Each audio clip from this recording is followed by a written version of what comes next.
L'Ukraine et la Russie ont annoncé mercredi leur premier échange de prisonniers de guerre depuis près de 5 mois. Plus de 200 prisonniers ont été libérés de part et d'autre à l'issue d'une négociation complexe qui a bénéficié de la médiation des Émirats arabes unis. La Russie et l'Ukraine ont annoncé mercredi 3 janvier avoir échangé plus de 230 prisonniers de guerre. Une première officiellement depuis plusieurs mois, en pleine escalade des frappes effectuées par ces deux pays. À l'issue d'un processus de négociation complexe, 248 militaires russes ont été rapatriés du territoire contrôlé par le régime de Kiev, s'est réjoui le ministère russe de la Défense dans un communiqué sur Telegram.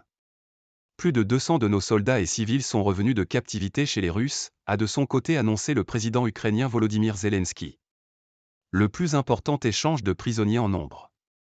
Selon le commissaire ukrainien aux droits humains, Dmytro Loubine, il s'agit du 49e échange entre Kiev et Moscou depuis le début de l'assaut russe en février 2022.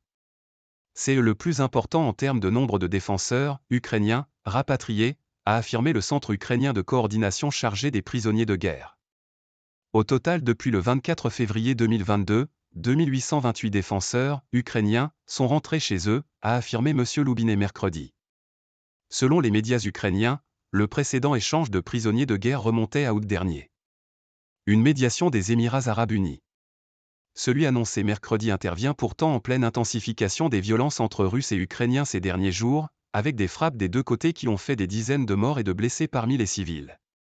Selon Kiev et Moscou, l'échange a été rendu possible par une médiation des Émirats arabes unis, un partenaire important de la Russie dans plusieurs dossiers humanitaires, économiques et énergétiques. Fin novembre, Dmytro Loubine avait pourtant accusé la Russie de bloquer tout échange de prisonniers de guerre.